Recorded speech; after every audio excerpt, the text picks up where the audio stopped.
Everyone, this is me. তো I hope আপনারা সবাই অনেক অনেক ভালো আছেন। সো আমাকে দেখতেই পাচ্ছেন, আমি একদম ফাগুন থিমে সুন্দর করে সেজেগুজে বসে আছি। বসে থাকবো না, আমি একটু পরে বাসাটা সাজাবো ফাগুন থিমে। সো আমার কাছে বাসা সাজানোটা একটা উৎসবের মতো, তাই সেজেগুজে নিয়েছি। তো আমি বাসাটা সাজাচ্ছি এই কারণটা হচ্ছে আমার বাসায় ফাগুনের জন্য ছোট্ট একটা দাওয়াত আমি অ্যারেঞ্জ করেছি, এবং অবশ্যই সেফটি প্রিকশন মেনটেন করে। তো বাসা সাজানোর জন্য আমি কারুজ থেকে অনেকগুলো প্রোডাক্ট এনেছি।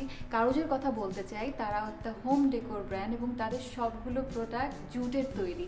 তো আর ওদের ডিজাইন সবগুলোই হচ্ছে অনেক ভাইব্রেন্ট এবং কালারফুল, যেটা কিনা আমার এই থিমের সাথে খুব ভালোভাবে যাবে। সো লেটস সি আমি কিভাবে আজকে বাসাটা সাজাই।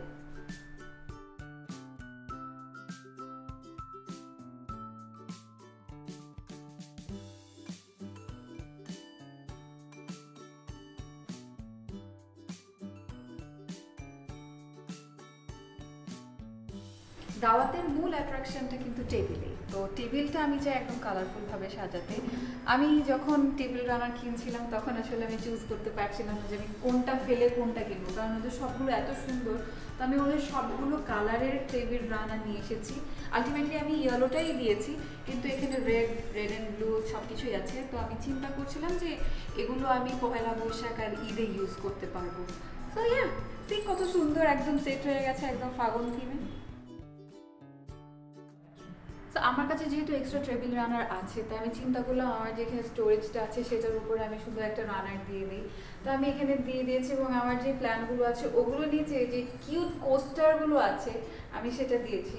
কোস্টার আমি দাওয়াতের সময় গ্লাসের নিচে দিয়ে দিব যাতে দাগ টাগ না পড়ে, ময়লা না হয় টেবিল। তো এই কোস্টারগুলো কিউট, আমি এগুলো আমার প্ল্যান্টের সাথে ম্যাচ করে দিয়ে দিয়েছি এখানে। আর এখানে সুন্দর লাইট আছে, আমি লাইটটা জ্বালিয়ে দেখাচ্ছি।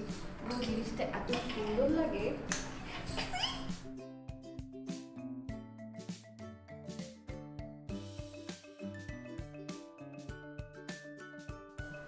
আমি অনেকগুলো ট্রিভেড এনেছি, এখানে অনেক ডিজাইনের কালারফুল ট্রিভেড আছে। এগুলো মেইনলি যখন আমি গরম খাওয়ার টেবিলে রাখি তখন আমি প্লেস করি, মেইন ডিশটার জন্য মেইনলি আমি প্লেস করি। কিন্তু খাবার ছাড়া এগুলো অনেকভাবে ইউজ করা যায়।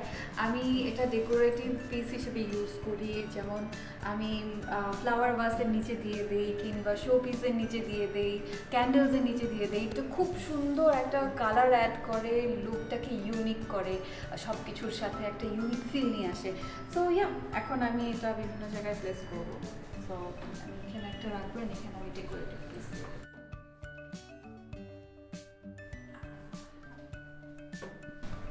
Ta-da! See? Nice!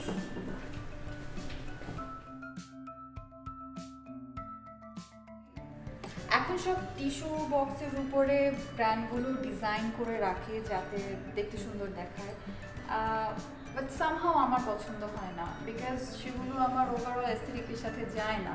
তাই আমি কারুজ থেকে এই টিস্যু বক্সগুলো অর্ডার করেছি বিভিন্ন ডিজাইনের, কয়েকটা কালার। এখানে আমি এখন এটা সেট করে দিচ্ছি, যেহেতু টেবিলে একটা টিস্যু বক্স লাগবে, আর বাকিগুলো আমি বিভিন্ন জায়গায় সেট করবো। So that's it.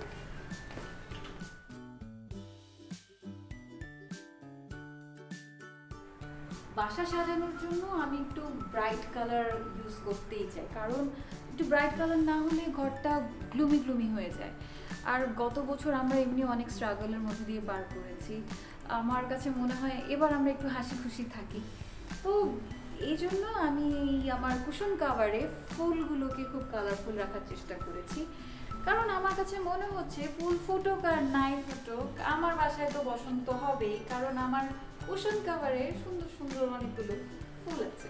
তো আমি এখানে রাখছি এবং সব জায়গায় আমার কুশন কাভার দিয়ে কুশন করে সেট করে দিচ্ছি।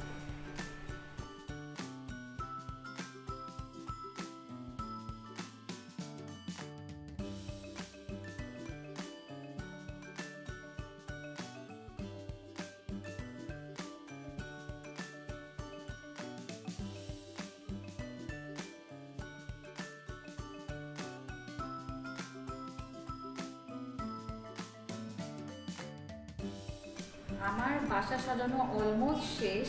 আমি আমার বাসাটাকে অনেকটা রঙিন করে ফেলেছি, কারোজের প্রোডাক্টগুলো দিয়ে। আপনারা চাইলে আপনারাও কারোজের ওয়েবসাইট এবং ফেসবুক ইনস্টাগ্রামের অ্যাকাউন্টগুলো ভিজিট করতে পারেন। সেখানে গেলে আপনারা অনেকগুলো প্রোডাক্ট দেখতে পারবেন, অনেক ডিজাইন আছে সেখানে, সেগুলো দেখতে পারবেন।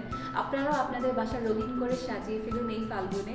আর অবশ্যই আমার নামে একটা ছোট প্রোমো কোড আছে, সেটা ক্যাপশনে আমি দিয়ে দিচ্ছি, সেটা ইউজ করে আপনারা একটা ডিসকাউন্টও পাবেন। সো হ্যাপি শপিং অ্যান্ড সবাইকে অগ্রিম ফাল্গুনের শুভেচ্ছা এবং ভালোবাসা দিবসের শুভেচ্ছা। সবাই ভালো থাকবেন, বাই।